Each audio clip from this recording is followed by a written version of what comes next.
행복한 안식일입니다. 성도 여러분, 한 주일 동안 많이 힘드셨죠? 네, 이 안식일에 하나님이 주시는 평안 그리고 기쁨을 맛보시길 바라겠습니다. 그리고 힘을 얻으시기 바랍니다. 요즘과 아침에는 좀 날이 좀 서늘한데 점심때는 날이 좀 뜨겁습니다. 이렇게 기온차가 심한데요. 이럴 때 우리 성도들 특별히 건강에 유의하시길 바랍니다. 우리 어르신들 건강에 유의하시기 바라겠습니다. 건강하시길 주님의 이름으로 축원합니다. 자, 오늘은 은혜의 5번째 시간, 하나님을 무시하는 자들의 끝없는 추락이라는 제목으로 함께 말씀의 은혜를 나누도록 하겠습니다. 지난주에 우리는 화내시는 하나님이라는 주제로 모든 인간이 하나님의 진노에 놓여 있다는 바울의 선언을 들었죠. 하나님의 진노는 제가 본문의 말씀을 좀 읽도록 하겠습니다. 로마서 1장 19절에서 25절 말씀.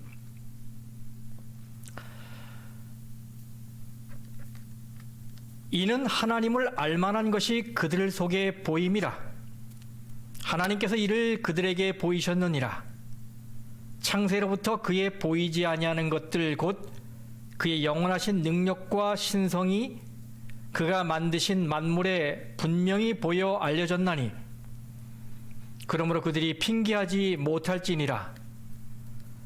하나님을 알되 하나님을 영화롭게도 아니하며 감사하지도 아니하고 오히려 그 생각이 허망하여지며 미련한 마음이 어두워졌나니 스스로 지혜 있다 하나 어리석게 되어 썩어지지 아니하는 하나님의 영광을 썩어질 사람과 새와 짐승과 기어다니는 동물 모양의 우상으로 바꾸었느니라.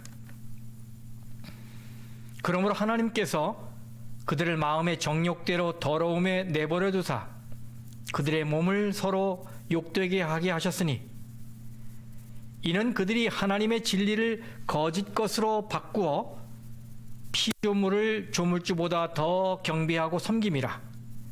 주는 곧 영원히 찬송할 이시리로다. 아멘. 네, 지난주에 우리가 하나님의 진노에 대해서 함께 살폈는데요.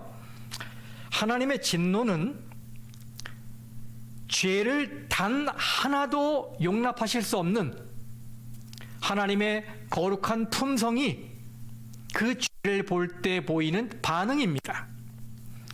또 사랑하기 때문에 보이시는 사랑의 한 표현이에요.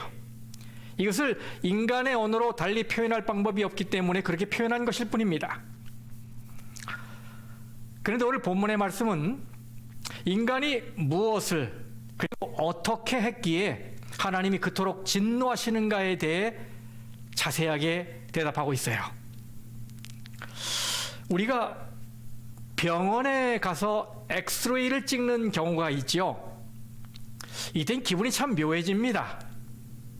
왜냐하면 평소에는 볼 수 없던 우리의 속이 낱낱이 드러나기 때문이에요.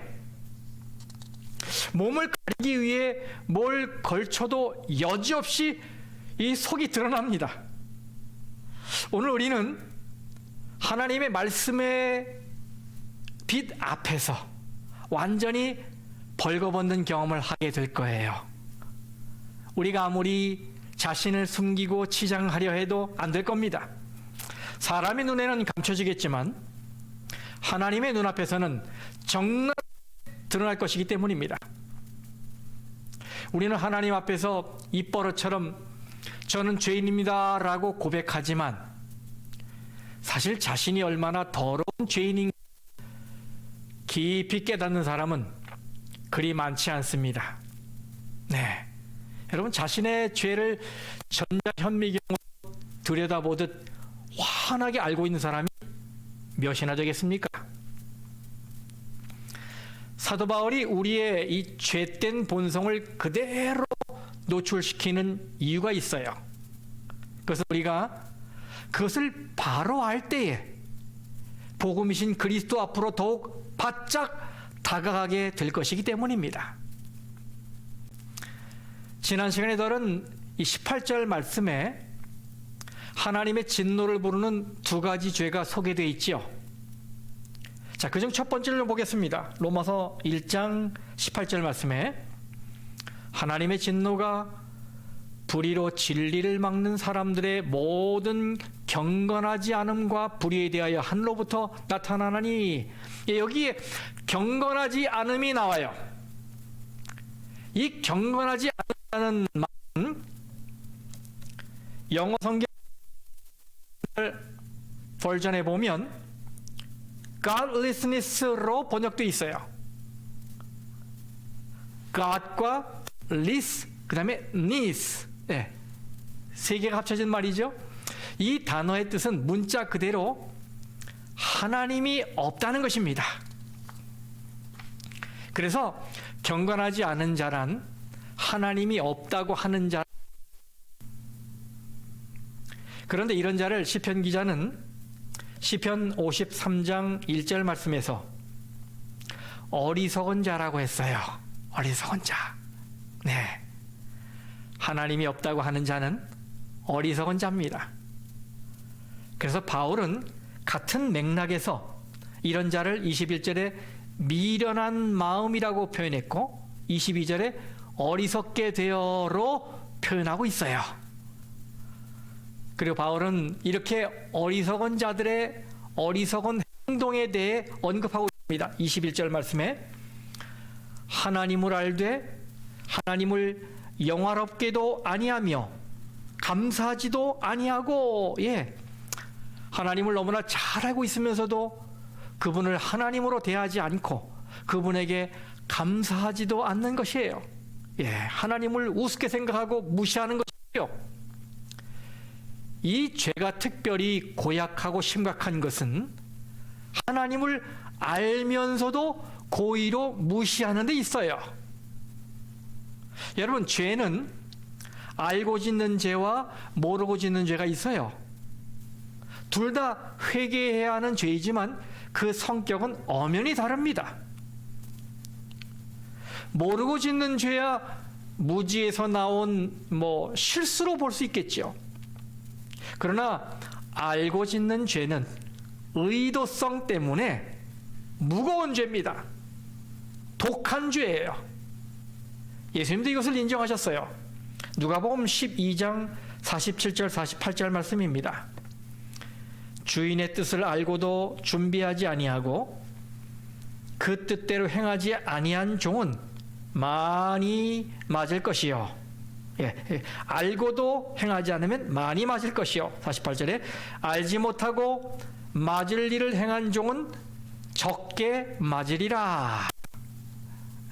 네, 이렇게 알고 짓는 죄와 모르고 짓는 죄는 그 결과가 다릅니다. 이 시간에 자신에게 한번 적용해 보길 바랍니다. 나는 알면서도 이런저런 핑계를 대며 말씀 순종을 미루고 있지는 않은가? 잘못인지 알면서도 범하는 죄는 아주 두렵고 무서운 죄입니다. 하나님 어떻게 생각하고 만만하게 보았기 때문이에요. 이런 상태에서는 절대로 하나님의 은총을 받을 수가 없습니다. 그러니 어서 속히 이 죄에서 빠져나와야 합니다. 왜냐하면 이 죄는 하나님의 진노를 또 하나님의 심판을 자초하는 죄이기 때문입니다. 그래서 저는 이런 기도를 드렸어요. 저는 이것이 우리의 기도가 되길 바랍니다. 시편 19장 13절 말씀. 또 주의 종에게 고의로 죄를 짓지 말게 하사 그 죄가 나를 주장하지 못하게 하소서. 아멘. 그렇다면 여러분, 여기서 중요한 질문을 해보십시다. 그러면 사람은 정말 하나님을 알고 있습니까? 이에 대해 사도 바울은 이렇게 말하고 있어요. 19절부터 이는 하나님을 알만한 것이 그들에게 복음이라. 하나님을 알만한 것이 그들에게 보인다고 말했어요. 여러분, 인간에게는 본능적으로 하나님을 아는 지식이 있습니다.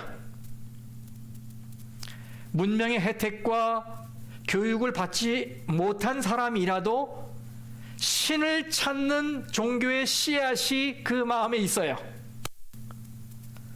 사도행전 17장을 읽어보면 그리스 아테네에 가서 바울이 복음을 전했는데, 그때 이 아테네 사람들이 수많은 신을 섬기는 것을 보고 바울이 범사에 종교성이 많다라고 말했어요. 사람이 있는 곳에는 반드시 종교가 있습니다. 신을 찾아 섬기고 신에게 의지하려는 종교심은 어느 사회, 어느 문화권을 가리지 않고 누구에게나 있어요. 하나님이 없다고 하던 사람도 위급하면 본능적으로 하나님을 찾지 않습니까? 그렇죠? 그리고 사람에게 본능이 있다는 건 그것을 만족시킬 대상이 있다는 의미예요.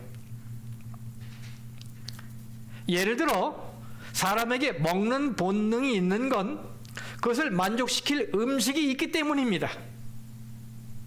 사람에게 성에 대한 본능이 있는 건 남성과 여성이 있기 때문이에요. 사람에게 종교성이 있다는 건 그 대상이신 하나님이 계시기 때문입니다. 하나님은 전도서 3장 11절 말씀에 사람 안에 어떤 마음을 넣으셨어요? 예, 영원을 사모하는 마음을 넣으셨다고 하셨어요. 이것이 종교적 본능이지요. 우리 인간의 마음에 영원을 두신 거예요. 그래서 인간은 아무리 죄로 인해 어두워졌더라도 이 세상의 유한한 삶, 저 너머의 영원한 세계에 대한 동경을 희미하게라도 가지고 있는 것입니다. 그래서 이 세상에는 무신론이 있을 수 없습니다. 만일 있다면 불신론이 있는 것이지요. 예, 무조건 믿지 않겠다고 버티는 불신 말입니다. 네, 우리의 삶에는 정말로 하나님 알만한 것이 널려 있습니다. 여러분의 가슴에 손을 한번 대보세요.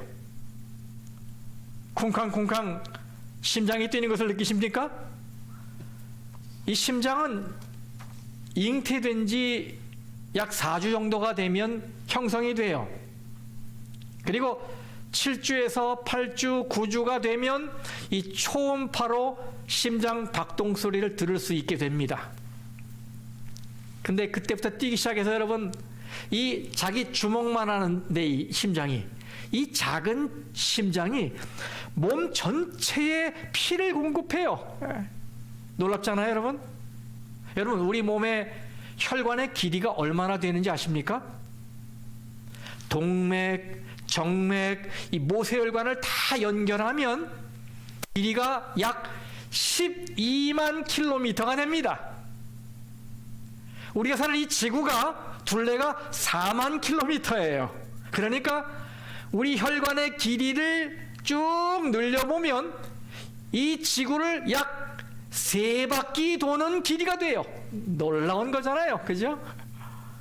그런데 그 긴 거리를 말입니다. 이 심장에서 나온 피가 몸 전체를 한 바퀴 돈 후에 다시 심장으로 돌아오는 시간은 약 46초라고 말합니다. 46초 만에 다시 돌아와요. 그 긴 거리를. 그 사이에 발끝, 머리끝, 뼛속까지 가지 않는 곳이 없어요. 그리고 여러분, 혈관이 얼마나 가느다랍니까? 두꺼운 수도관도 몇 년만 쓰면 이 속이 녹슬고 막혀서 난리잖아요. 그런데 우리의 혈관은 그렇게 미세한데도 혈액순환이 멈추거나 거꾸로 도는 법이 없어요. 이 얼마나 놀라운 메커니즘입니까, 여러분? 이것을 누가 만드셨어요? 네, 창조주 하나님이 만드셨어요. 하나님이 창조하신 하늘과 땅의 모든 자연, 그리고 그 모든 것들이 움직이는 질서를 보세요. 낮이 지나면 밤이 찾아오고, 다시 밤이 지나면 아침이 찾아옵니다. 지구는 항상 태양을 향해, 태양을 중심으로 일정한 궤도를 돌고 있어서 봄, 여름, 가을, 겨울 4계절의 변화가 있어요. 또 중력이 있죠. 지구가 잡아당기는 중력 말입니다. 우리는 이 지구가 자전할 때 만일에 이 중력이 없다면 다 튕겨져 나갈 거예요. 반대로 너무 중력이 세면 우리는 다 땅에 붙어서 일어나지도 못할 거예요. 이 지구가 회전하는 속도가 시속 약 1670km라고 합니다. 마일로 시속 1038마일 정도 돼요. 여러분, 시속 1000마일이 넘습니다. 그런데 여러분 초음속 제트기가 날아갈 때 얼마나 시끄러워요. 이 음속을 돌파할 때 충격으로 발생하는 소리 말이에요. 예. 그런데 이 지구가 초음속으로 달리고 있잖아요. 그러면 상상할 수 없는 소음이 일어나겠지요. 그런데도 우리는 그 소리를 전혀 느끼지 못하며 살아가고 있습니다. 하나님께서 그 음역대의 소리를 들을 수 없게 우리를 창조하신 거예요. 얼마나 놀라운 솜씨입니까, 여러분? 하나님의 이런 능력과 신성은 온 우주 만물, 그리고 우리의 이 몸속, 그리고 세상 도처에 널려 있습니다. 시편 기자가 말하지요. 시편 19장 1절 말씀에 하늘이 하나님의 영광을 선포하고 궁창이 그의 손으로 하신 일을 나타내는도다. 네, 하늘의 별들이 하나님에 대해 노래하고 있어요. 길가의 예쁜 꽃들이 하나님의 자상하심에 대해 말하고 있어요. 자연은 하나님의 메가폰입니다. 또 하나님을 가르쳐주는 교과서입니다. 그렇기 때문에 하나님을 몰라서 그분을 영화롭게 못했다는 논리는 절대로 성립되지 않습니다. 그저 사람들이 하나님을 알고도 섬기지 않을 뿐이에요. 그래서 성경에는 핑계할 수 없다고 말하고 있는 것입니다. 그럼 여러분, 왜 사람들은 하나님이 계시는 줄 알면서도 고의로 하나님을 무시하는 이 불경건죄를 짓는 것일까요? 그 이유를 바울은 이렇게 말하고 있어요.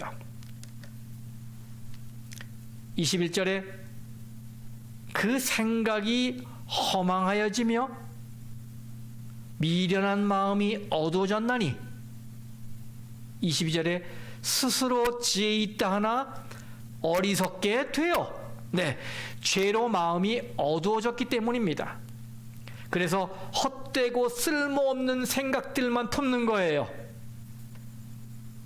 이 22절 말씀을 제가 메시지 성경으로 읽어볼게요. 그들은 다 아는 것처럼 행세하나 사실은 삶에 대해 아무것도 모릅니다. 한 사람이 자기 집 정원 한쪽에 있는 나무들이 병들어 죽게 되자 이 병들어 색깔이 변한 가지들을 다 쳐낼 계획을 세웠어요. 그래서 용역회사에 전화했더니 견적이 5,000불가량 나왔어요. 근데 이 주인이 갑자기 그 돈이 너무 아깝다는 생각이 들었습니다. 그래서 시간을 내서 직접 사다리를 놓고 올라가서 자기 손에 닿는 가지들을 다 잘라냈어요. 조금이라도 자기가 손질해 놓으면 나중에 흥정할 때 가격이 좀 내려갈 걸 기대한 거예요. 그래서 수일 동안 힘들게 고생하면서 자기가 할 수 있는 만큼 다 해놨어요. 그리고 그 회사에 전화했어요. 근데 이제 다시 견적을 내보라고 했는데 정원 관리사들이 와서 정원을 쭉 둘러보더니 견적을 10,000불로 책정한 겁니다. 지난번에 5,000불이었는데 이번엔 10,000불로 2배 비싼 가격으로 책정을 했어요. 아니 지난번에 5,000불이라고 하더니 지금 내가 이렇게 일을 많이 해놨는데 왜 가격이 2배로 뛴 겁니까? 그러더니 정원 관리사가 이렇게 대답했습니다. 우리는 일을 할 때 먼저 낮은 가지 위에 올라서서 높은 가지를 잘라낸 후에 마지막으로 낮은 가지를 잘라냅니다. 그런데 당신이 우리가 딛고 설 낮은 가지들을 다 잘라놓았기 때문에 이제는 어쩔 수 없이 사다리차를 동원해야 하고, 그러면 운전수 비용까지 추가되니 2배로 오른 겁니다. 이렇게 말했어요. 내가 다 아는 것처럼 행동했다가 도리어 일을 그르친. 바울은 지금 우리가 하나님을 제쳐고 스스로 지혜 있다 과신하며 행하는 일들이 도리어 낭패의 원인이 되고 있다고 말하고 있는 것입니다. 일으켜 세우려고 시도한 모든 노력과 수고가 오히려 무너지고 상처를 더 입히는 꼴이 되고 만 것이죠. 그래서 이렇게 헛되고 쓸모없는 생각을 품게 된 어리석은 자들이 자신들이 정신적 불안함 그리고 공허함을 메우기 위해 선택하는 것이 바로 우상이라 이 말이에요. 우상. 여기 로마서 1장 23절 말씀을 메시지 성경으로 읽어보겠습니다. 그들은 온 세상을 붙들고 계신 하나님의 영광을 어느 길거리에서나 살 수 있는 싸구려 조각상들과 바꾸어 버렸을 정도입니다. 여러분, 그들이 얼마나 어리석은지 보세요. 한 사람이 잃어버린 열쇠를 찾고 있었어요. 근데 그는 그걸 찾기 위해서 길가의 가로등 아래에서 서성거리고 있었어요. 그때 그의 친구가 지나가다가 그를 돕기 위해 멈췄습니다. 그리고 한참을 같이 찾다가 그 사람에게 물었어요. 이봐 친구, 열쇠를 어디에 떨어뜨렸는지 잘 생각해 봐봐. 그랬더니 그 사람이 말하기를 집안에서 잃어버렸어. 뭐라고? 집안에서 잃어버렸다고? 근데 왜 이 길거리에서 찾는 건데? 여기 불빛이 더 밝기 때문이야. 재미있는 이야기죠? 여러분, 바른 장소에서 찾지 않으면 잃어버린 것을 찾을 수가 없어요. 그런데도 사람들은 자신들이 다 알고 있는 것처럼 하나님 절로 가십시오, 하나님을 지우고 그 자리에 하나님 대용품을 채우고 있어요. 참이신 하나님을 비운 자리에 가짜를 갖다 놓고 마음의 평안을 찾으려는 것이지요. 주소가 잘못됐어요. 주소가 잘못됐어요. 이것이 우상숭배입니다. 우상은 우리의 마음을 채울 수가 없습니다. 여기 시편 115장 4절에서 8절 말씀입니다. 그들의 우상들은 은과 금이요 사람이 손으로 만든 것이라. 입이 있어도 말하지 못하며 눈이 있어도 보지 못하며, 귀가 있어도 듣지 못하며, 코가 있어도 냄새 맡지 못하며, 손이 있어도 만지지 못하며, 발이 있어도 걷지 못하며, 목구멍이 있어도 작은 소리조차 내지 못하느니라. 우상들을 만드는 자들과 그것을 의지하는 자들이 다 그와 같으리로다. 탈무드에 나오는 이야기를 제가 해드릴게요. 아브라함의 아버지 데라는 우상을 파는 우상 장수였는데, 아버지가 외출한 어느 날 아브라함이 그 우상들을 다 부수고 가장 큰 우상의 손에다가 도끼를 쥐어 주었어요. 아버지가 돌아와서 왜 이 우상을 부쉈냐 하고 묻자, 아브라함이 우상들이 이 배가 고프다고 해서 밥을 지어 주었더니 큰 우상이 혼자 먹으려고 도끼를 들고 다른 우상을 다 때려 부숴버렸습니다 라고 대답했어요. 그러자 아버지가, 야 이놈아, 생도 없는 우상이 어떻게 도끼를 들고 다른 우상을 다 부술 수가 있냐 하며 호통을 쳤어요. 그러자 아브라함은 아버지 말씀이 옳습니다. 생명이 없는 우상이 어떻게 사람을 도와줄 수 있습니까? 라고 대답했다고 합니다. 네, 그렇습니다. 우상은 우리를 도울 힘이 없어요. 그런데도 사람들은 자기가 섬기기에 편리한 자기만의 우상을 만들어 놓고 거기에서 위안을 받으려 하고 쉼을 얻으려 하고 거기에서 기쁨과 행복을 찾으려 합니다. 주소가 잘못된 것이지요. 이 모든 일은 헛된 일입니다. 하나님은 하나님의 형상으로 창조된 우리가 이렇게 헛된 것을 추구하며 사는 것을 가슴 저리도록 안타깝게 여기셔요.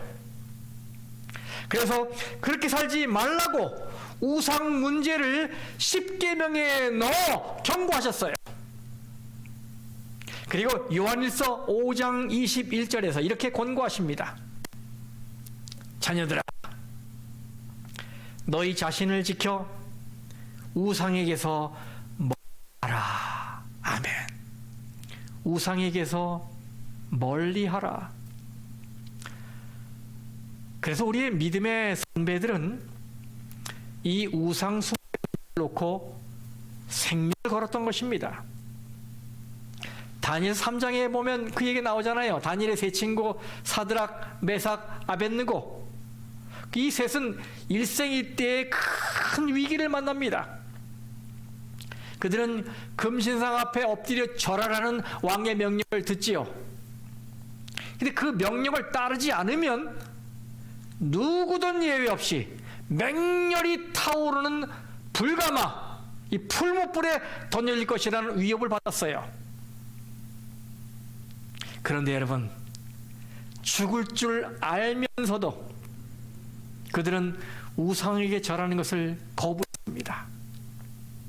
그들이 한 말이 이것이지요. 다니엘서 3장 16절에서 18절 말씀. 느부갓네살이여, 우리가 이 일에 대하여 왕에게 대답할 필요가 없나이다. 왕이여, 우리가 섬기는 하나님이 계시다면 우리를 맹렬히 타는 풀무불 가운데에서 능히 건져내시겠고 왕의 손에서도 건져내시리이다. 그렇게 하지 아니하실지라도 왕이여, 우리가 왕의 신들을 섬기지도 아니하고 왕이 세우신 금신상에게 절하지도 아니할 줄을 아옵소서. 아멘. 그 우상 숭배에 대해 죽기를 각오하고 대항했습니다. 여러분, 이것이 오늘 우리가 배워야 할 교훈이 아니겠습니까? 성도 여러분, 이 세상에서 가장 불쌍한 사람은 하나님이 가까이 계신데도 불구하고 그 하나님을 만나지 못하고 헛된 것을 따라가는 사람들입니다. 가장 불쌍한 사람은 하나님이 채워야 할 자리를 거짓 유사 대용품으로 가득 채우고는 밑 빠진 독에 물을 붓고 있는 사람들이에요. 이 얼마나 안타까운 일입니까, 여러분? 교회 안에도 이런 사람들이 부지기수로 많이 있을 수 있어요. 자기만의 우상들을 가슴에 부둥켜 안은 채 안 놓치려고 말입니다. 입으로는 뭐라고 그래요? 주께 더 나아가기 원합니다. 주께 더 나가기 원합니다라고 찬양하는 거예요. 성도 여러분, 만일 여러분이 집에서 풍성한 음식을 차려놓고 축제와 향연을 준비해 놓았는데 여러분의 자녀가 길거리에 나가서 빵 부스러기나 주워 먹고 있다면 여러분의 심정이 어떻겠습니까? 오늘 우리를 보시는 하나님의 심정이 이와 같지 않을까요? 하나님이 옆에 계시는데, 온 우주 만물을 창조하신 하나님이 옆에 계시는데 그 하나님으로 만족하지 못하고 하나님을 제쳐두고 스포츠니 오락이니 돈이니 자동차니 집이니 이런 우상들을 부둥켜 안고 있지 않아요? 우리가 헛된 것을 부둥켜 안고 있잖아요. 여러분, 우리는 추락해서는 안 됩니다. 어서 속히 이 하나님의 대용품을 버리고 참 하나님을 만나고 그 하나님께 감사하고 그 하나님을 영화롭게 하고 그 하나님을 섬겨야 하는 것입니다. 사람들은 전기를 발명한 사람보다 전기 스위치 발명에 더 크게 탄복하고 있어요. 사람들은 창조주 하나님을 무시하고 되레 그 창조물을 우러러보고 있어요. 여기 치료봉사 413쪽에 이런 말씀이 있습니다.